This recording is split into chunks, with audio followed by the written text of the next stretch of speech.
ሰባቱ ታላላቅ ኃጢአቶች በሁሉ የሰው ልጅ ውስጥ ይገኛሉ።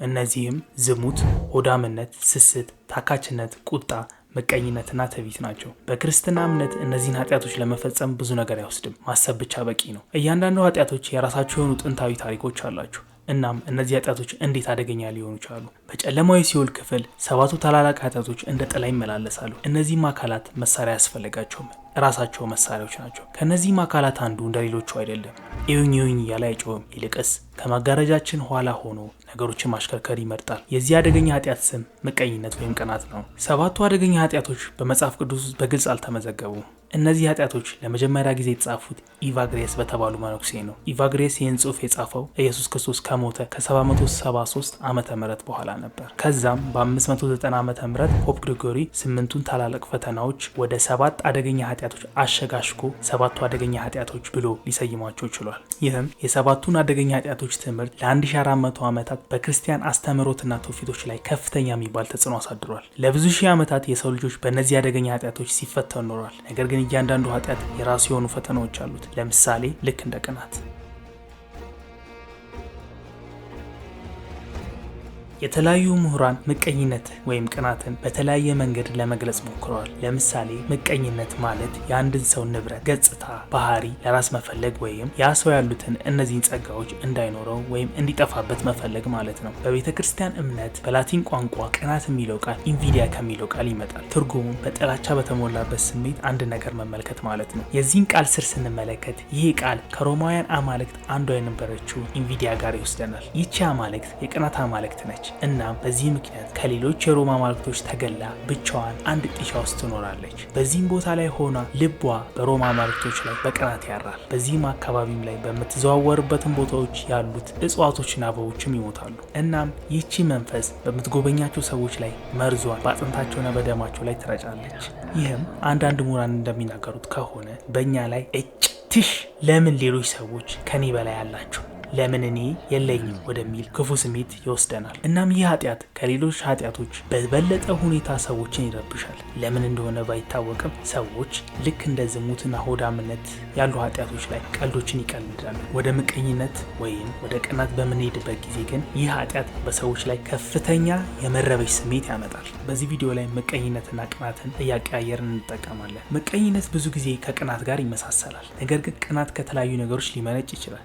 ለምሳሌ ለመጥቀስ ያህል አንድ ሰው የሚወደውን ነገር ላለማጣት ከሚመጣ ፍርሃት የሚመነጨው ስሜት ከምቀኝነት ጋር የተለያየ ነው። ምቀኝነት ይበልጥ ይህንን ይመስላል። እናንተ እኔ የምፈልገው ነገር አላችሁ እና እኔ ደግሞ ይሄ ነገር የለኝም፣ ስለዚህ ይጠላችኋለሁ። እነዚህ ነገሮች የተለያዩ ሊሆኑ ይችላሉ። ለምሳሌ ሀብት፣ በማህበረሰቡ ያለን ቦታ እና በርካታ ነገሮች ሊሆኑ ይችላሉ። እና ምቀኝነት ማግኘት የማይችለውን ነገር ሁሉ አንድ ነገር ያደርጋል፣ ያጠፋል። አንዳንድ የመጽሐፍ ቅዱስ አስተማሪዎች እንደሚናገሩት ከሆነ ምቀኝነት ሰዎችን ማጥቃት የጀመረው በምድር ብቻ ሳይሆን በገነትም ጭምር ነበር። ሰይጣንም በአዳምና በሔዋን ስለቀና ነው። የሚሆንበት ምክንያት ሰዎች በኃጢአት ውስጥ ቢወድቁ ወደ እግዚአብሔር የመመለስ ጸጋ ስላላቸው ነው። ነገር ግን ይህ ጸጋ ለሰይጣንና ለጭፍሮቹ የለም። ይህም ምክንያት በሰይጣን ላይ ከፍተኛ የሆነ የምቀኝነትና የቅናት ስሜት አሳድሯል። አንዳንድ ትውፊቶችም እንደሚናገሩት ከሆነ ሰይጣን አዳምና ሔዋን የሌላቸውን እግዚአብሔር ያለውን ስልጣን እንዲፈልጉ ገፋፍቷቸዋል።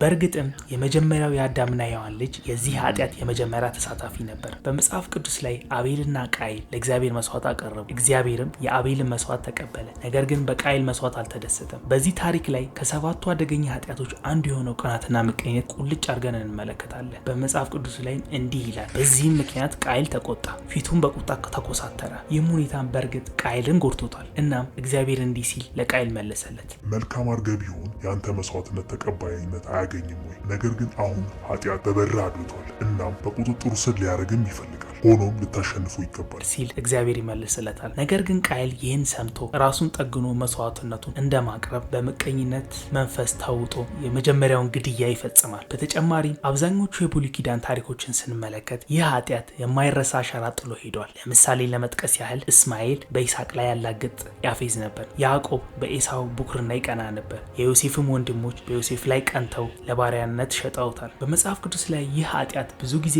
በተረቶች ቢጠቀስም ምቀኝነት ከሰባቱ አደገኛ ኃጢአቶች መዝገብ አልሰፈረም ነበር። ክርስትና እነዚህን አስተምህሮቶች ስትቀበል ከንቱ ውዳሴ ከትዕቢት ጋር ተነጣጥለው ነበር የተቀመጡት። በተጨማሪም በታካችነት ቦታ ከፍተኛ ሀዘንና መንፈሳዊ ስንፍና ነበሩ። እናም በ590 ዓመተ ምህረት ፖፕ ግሪጎሪ ከቤተ ክርስቲያን ትምህርትና ትውፊት ተነስተው እነዚህን 8 ፈተናዎች ወደ 7 ኃጢአቶች ለመቀየር ወሰኑ። ይህንንም እንዲያደርጉ ካበረታታቸው ነገሮች አንዱ 7 ቁጥር ለቤተ ክርስቲያን ትልቅ ቁጥር ስለነበረ ነው። 7 ቁጥር በተደጋጋሚ በመጽሐፍ ቅዱስ ላይ ተጠቅሷል። ለምሳሌ ለመጥቀስ ያህል እግዚአብሔር ፍጥረታትን በ7 ቀን ፈጠረ። በአዲስ ኪዳንም ላይ በተለይም በዮሐንስ ራእይ ላይ በተደጋጋሚ ተጠቅሷል። እናም ፖፕ ግሪጎሪ በአካባቢያቸው ያለውን የሮምና የባርቤኖቹ ውጊያዎች ተመልክተው ከፍተኛ ሀዘንና መንፈሳዊ ስንፍናን አንድ ላይ ታካችነት ብለው ሰየሙት። ከንቱ ውዳሴና ትዕቢትንም አንድ አድርገው ትዕቢት አሉት። ይህንንም በማድረጋቸው ለቅናት አንድ ቦታ አበጁ።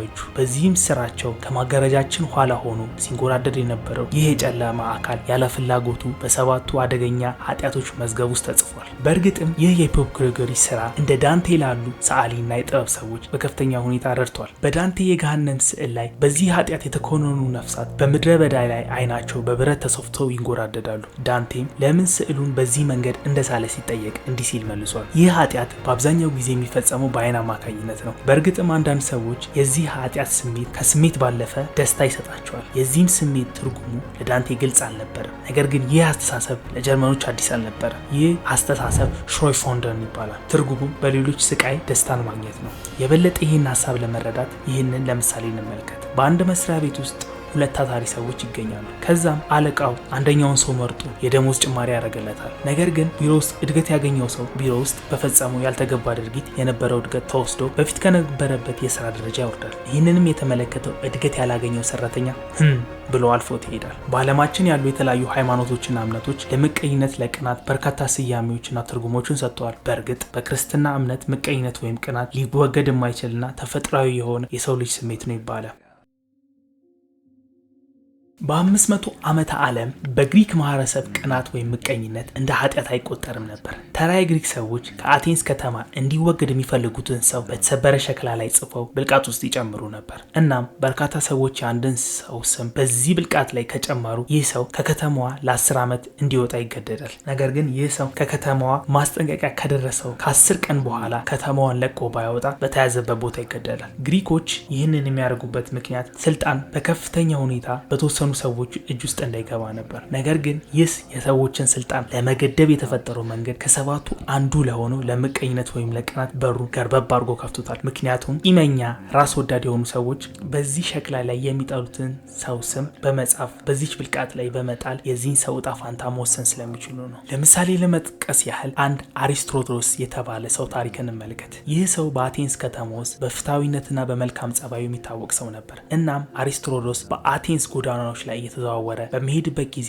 አንድ ሰው የሱን ስም በሸክላ ላይ ሲጽፍ ይመለከታል። ከዛም አሪስቶትሎስ ይህንን ሰው እንዲህ ሲል ይጠይቀዋል። የዚህን ሰው ስም ለምን በዚህ ሸክላ ላይ ትጽፋለህ? ምንድነው ያደረገው? ሲል ጠየቀው። ሰውየውም ለአሪስቶትሎስ እንዲህ ሲል መለሰለት። በእርግጥ ምንም መጥፎ ነገር አላደረገም፣ ነገር ግን ይህ ሰው ሁልጊዜ ምን አይነት መልካም ሰው እንደሆነ ሰማለሁ፣ እናም ይሄ ያናድደኛል ሲል መለሰለት። እናም በአቴንስ ውስጥ በርካታ መልካም ስብዕና ያላቸው ሰዎች ከከተማይቷ ይባረሩ ነበር። በአይሁድ እምነት ደግሞ አንዳንድ ቅናቶች ለመንፈሳዊ እድገቶች በር ሊከፍቱ ይችላሉ ተብሎ ይታመናል። ለምሳሌ አንድ ቀናተኛ የሆነ ምሁር የበለጠ በማንበብና በማጥናት የተሻለ ምሁር ሊሆን ይችላል ተብሎ ይታመናል። ነገር ግን በአይሁድ እምነት መጥፎ ቅናት የሚሉት ወደ አማርኛ ስንወስደው ከምቀኝነት ጋር ይቀራረባል። ኢየሱስ በትምህርቶች ውስጥ ይህንን ኃጢአት ጠቅሷል። ይህንንም በማቴዎስ 20 ከቁጥር 1 እስከ 16 ስንመለከት የወይን አትክልት ሰራተኞችን እናገኛለን። በተለይም ከቁጥር 11 እስከ 15 ስንመለከት ገንዘቡን ተቀበሉና በወይን አትክልቱ ባለቤት ላይ እንዲህ ሲሉ አጉረመረሙ። እነዚህ መጨረሻ መጥተው የሰሩት ለ1 ሰዓት ብቻ ነው። ነገር ግን ቀኑን በሙሉ በፀሐይ ሙቀት እየተቃጠልን በስራ ስንደክም ከዋልን ከኛ ጋር እኩል አደረጋቸው። የወይን አትክልት ባለቤቱ ወዳጄ ሆይ ምንም አላደረኩም፣ የተዋዋልነው በቀን 1 ብር ብቻ እንድከፍልህ አይደለምን? ስለዚህ ድርሻን ይዘህ ሂድ። ለአንተ የሰጠሁትን ያህል ለእነዚህ ለኋላኛውም ልሰጠው ፈቀድኩ። በገዛ ገንዘቤ የፈለግኩትን የማድረግ መብት የለኝም ወይንስ እኔ ለጋስ ስለሆንኩ ትመቀኛለህ? በእስልምና እምነት ውስጥ ምቀኝነት ወይም ቅናት በመሐመድ አንደበት እንዲህ ሲል ተገልጿል። እሳት የደረቀ እንጨት እንደሚያጠፋ ሁሉ ምቀኝነት መልካምን ስራ ያጠፋል ሲል አስተምሯል። በዓለማችን ላይ ከተጻፉት ተረቶች ውስጥ ምቀኝነት ወይም ቅናት ከጥቁር አስማት ጋር ብዙ ጊዜ ተቆራኝቷል። ለምሳሌ የስኖ ዋይትና የሰባቱን ድንጎች ታሪክ ስንመለከት ንግስቲቱ አስማተኛው መስታወት ጋር ቆማ በተደጋጋሚ በዚህ ሀገር ውስጥ ማን ነው ከሁሉም በላይ ቆንጆ እያለች ትጠይቀው ነበር። መስታወቱም ንግስቲቷ አንቺ ነሽ እያለ በተደጋጋሚ ይነግራታል። ነገር ግን ከዕለታት አንድ ቀን ንግስቲቷ አስማተኛው መስታወት ይህን ጥያቄ ስትጠይቀው ከሁሉ በላይ ቆንጆና ያማረችው ስኖ ዋይት ነች ሲል መለሰላት። ከዛም ንግስቲቷ በቅናት ተቃጥላ ወዝዋ ወደ ቢጫና ወደ አረንጓዴ ተቀየረ ይላል። በተጨማሪም የሲንደሬላን ታሪክ ስንመለከት ሲንደሬላ በመልካም ጸባይዋ በእህቶቿ ትጠላ ነበር። እናም በተለያዩ የዓለማችን ክፍሎች ከዚህ ጋር የሚመሳሰሉ በርካታ ታሪኮች ይገኛሉ። ምቀኝነት ወይም ቅናት በብዛት በሀሳባችን ውስጥ በጸጥታ ይንጎራደዳል። ነገር ግን ይህ ስሜት ብቻ ባይሆንስ? ይህ አካል የራሱ የሆነ ፊት ቢኖርስ? በክፍል 2 ስለዚህ አደገኛ ኃጢአት የተለያዩ የመጽሐፍ ቅዱስ አስተማሪዎች ትምህርቶች እናም የተለያዩ የሳይንስ ተመራማሪዎች በዚህ ስሜት ላይ ተነስተው ከሰሯቸው የምርምር ስራዎች ተነስተን የዚህን የጨለማ አካል ፊት በገሃድ አንድ ላይ እንገልጻለን። በቀጣዩ ክፍል እስክንገናኝ ድረስ ደህና ሰንብቱ።